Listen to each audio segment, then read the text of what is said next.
Okay, hello everyone, Victor Momo from Excel Moments with a continuation of the solution series to Excel BI's LinkedIn challenges. And like I've said in previous videos, if you're not following the Excel BI LinkedIn page, you should if you want to boost your Excel formula game. This is challenge 456, quite a number of challenges. So let's read the problem statement and then talk about the solution.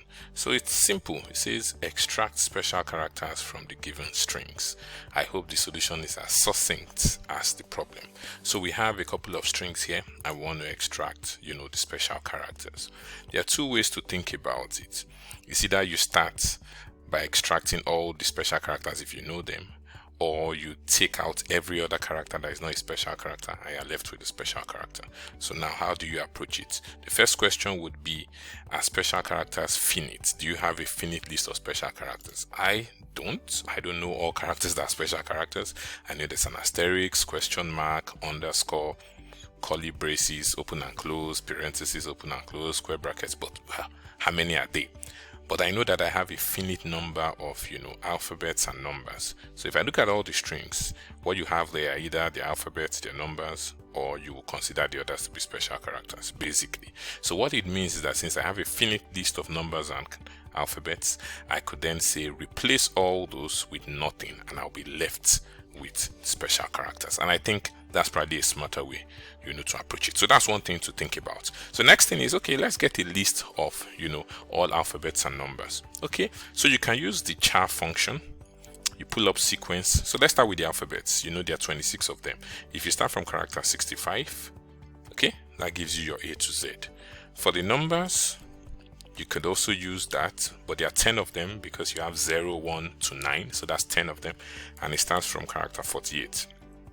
Okay, now you may say, oh well, the uppercase alphabets, the lowercase, so I could go sequence again, 26 of them starting from character 97. Okay, and now I have, these are all the possible characters that I want to replace. And if I replace all these, I'll be left with the special characters. But there's an optimization that you see here, which is that why do you need to extract upper and lower, right? What you could do is simply convert this string to uppercase and you just use one of them. Okay, so meaning I can get rid of this. Once I convert this string, to uppercase, then I can just use, this, everything would conform. So that's, a quick optimization that you have. Now, the next thing is, how do you get a list of A to Z and, 0 to 9 like I have here? Well, you could just take this expression here, do a V stack with this, and then you have, A to Z and 0 to 9. But let me show you another interesting way using a function that most people never use, but mathematicians probably will know a little about this. Every of the things we do in the real world, we say that we are working in base 10.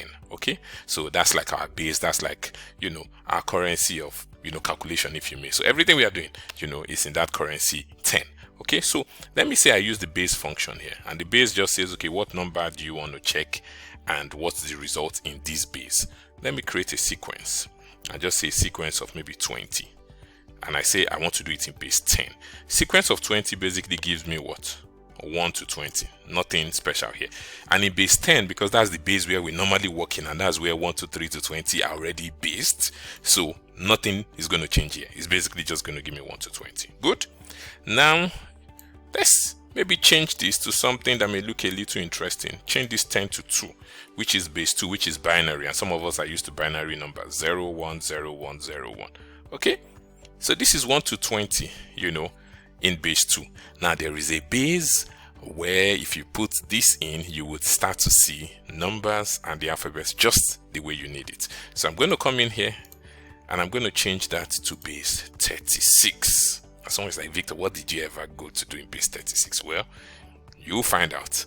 Okay, so you can see in base 36, you start to see you have your 1 to 9 and you have A to K. So it means I can extend it. If I extend this to maybe 36, let me see what happens.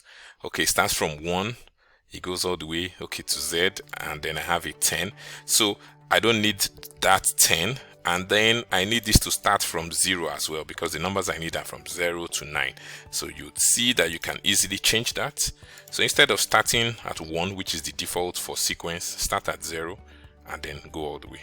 All right. And you see, that we have an expression, that gives us all we need. And this is for me a simpler expression than doing a v-stack of this and this. So I'll copy this. I'm going to use it in my solution. So let's start up the solution.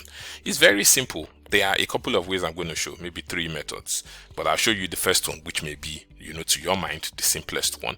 Okay, I will just use a text split where I'm splitting this string, but not the string itself, because now you notice that in my expression there, I only have uppercases, right? Okay, so what I'm going to do is I will convert this to uppercase in my function, and then I will split it based on if you see any character from 0 to 9 or from A to Z, split at that point. So let's see what happens. So basically, you're going to come here, you're going to do a text split. Instead of saying text split of A2, you're going to do text split of upper of A2, so that you're looking at what the characters already converted to an uppercase. And we're going to split it based on, every character in here. So everywhere it meets any character that is between 0 to 9 or A to Z, it's going to split, right? So let's close this, okay, and see what it does. So it basically has done all that, and you are left with just the special characters, and which means that you can basically just do a concat here, okay, which is just to concatenate it, and it gives you that expression. So that's correct. What you now need to do is to extend this to the other cells, and that works very easily with a map function, because map will just take a transformation and then apply it to as many elements as you give it. So I'm going to use a map function and say map, now take all this. I'm going to pull up a lambda, create a variable that is going to represent each of those elements one at a time. So it means the first time you're going in, X is going to represent A2. It's going to do this calculation, return the results. The next step of the iteration, X will be A3, and it will go on and so forth. So here you don't need to do A2 anymore. You just do X, because X represents, that element at every point in time. You need 2 brackets to close this up, one for the lambda, one for map. Okay, and now you have that, and that's your answer. So that's one way.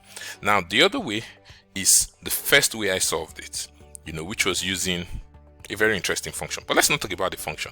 Let me explain the approach first of all, and then we'll see that. So let's start this up by using an upper function. Take this. So let's say this is where we are starting. So this is our first step.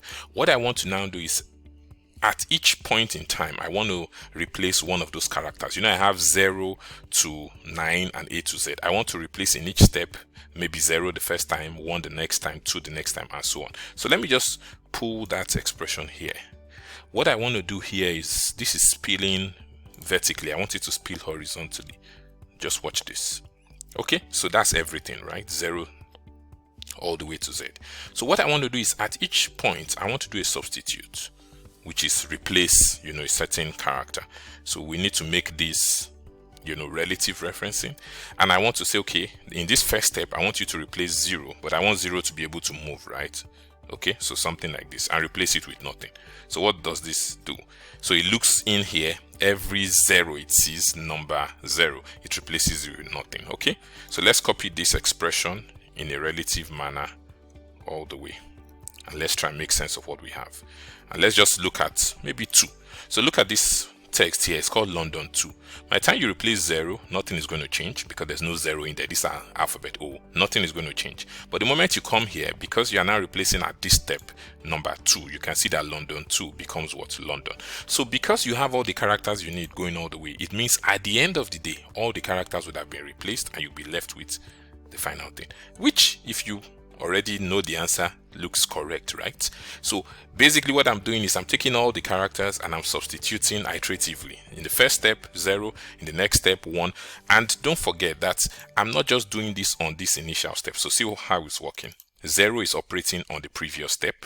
When you come to, let's say 2, for example, 2 is operating on 1, 5 is operating, on 4. So it means that you start up and then you're kind of doing like an accumulation. But in this case, accumulation looks like the wrong word, right? Because accumulation would think, you would think that you're building something up. But yes, you're actually accumulating, like a removal in this case. So it's like accumulating -1. All right. At the end of the day, yes, you're aggregating it. It's just that because it's negative, your initial value will reduce. So ultimately, this value here reduces to this, and I've used that word reduces, and that's the function you use, reduce. Because what does reduce help you do? Reduce looks at a step that is iterative, right? And instead of bothering itself with all the intermediate steps, it gives you the final solution. Okay, so it means reduce is not concerned with what's happening in between like the scan function would. It will just give you this final step. So I can set this whole thing up, with a reduce function. So let's see that. Okay, so we are going to do a reduce, and here we're going to start up using the upper. So our initial value is going to be the upper, meaning converting this to uppercase. And after seeing the first solution, you're like, Victor, I don't think this is, but this is really elegant, trust me. Okay, and then array, I want to list all those elements that I had in there. I want to list them as, the elements I want it to iterate through. Let me just do this again.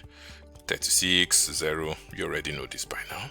Okay, so that's every of those, characters. Now, the next thing is, what do we want to do? What's our calculation? So A and B. Iterator, accumulator. Accumulator is A, iterator is B. So accumulator starts up with this first, expression, and at every point in time, accumulator stores the result at the end of each step. All right, so it means you want to do a substitute, and at every point in time, wherever you are, the accumulator, that's whatever you have gotten all the way. If you've replaced 5 characters, yes, at that point, I want to replace, that final result you have with what? With B. B is going character by character, okay? So the first time you go with B will have a value of 0. You run that in, then the result of A is now, after you have replaced 0. The next time when you go into the iteration, 0 has been used, so it won't be used again. 1 will be used. It will keep going that way, 2, 3, 4, and so on. So you're just saying replace B with nothing, basically. I have videos where I've extensively described the reduce function. If you watch them, I will link them up here. You will get the idea. Basically, and then we have it. So with the reduce function, we're also able to get the same result. It's saying I'm performing this calculation, but I'm not interested in intermediate steps. Just give me the final result, what this calculation reduces to, and that gives you that. Let me show you one last method which I like, but that's out of Excel. That's in Google Sheets, and that's because Google Sheets has regular expressions, regex, which allows you to do like pattern matching and say, instead of listing all the alphabets, you can just give it patterns, and say if you look at anything that looks like A to Z, 0 to 9, you can replace. So let me show you what I do in this case. There's a regex replace function. Okay, so it says, what text are you looking at? I'm looking at this text. Now it says, what's your regular expression? So it's saying, what pattern do you want me to look out for? So those characters that fit this pattern, I would then replace them with whatever you tell me to do. So here you open double quotes and a square bracket. You need to get a little familiar with regex, but it's very easy to understand. And you say, I want anything that looks like A to Z. It understands this. So it means here you're saying A, B, C all the way to Z, but that's just uppercase. You may want to have something that looks like A to Z, all lowercase, and then 0 to 9. You know that those are the 3, buckets that you possibly can have. And then you say replacement, meaning replace with nothing. Okay? And you can see that we get the answer straight up, right? So the next thing you want to do is maybe like thinking about Excel and dynamic arrays. You may want to make this spill, and you say, instead of doing A2, let's do A2 to A10. Okay, but the formula just doesn't spill. Well, because it's an array formula now, right? It's not returning just one result, it's returning an array of values. So just add an array formula here and say this should be treated as an array formula. Okay, and then you have the result in one cell and it spills to the others. Excellent. So, well, maybe something Excel should consider. Regular expressions would make, pattern matching, much easier than we currently have it. Okay, that's all I thought to share in this video. I hope you've picked up a few nuggets here and there. If you like this video, please hit the like button. You can also subscribe to the channel. Excel Moments. For now, I'm out.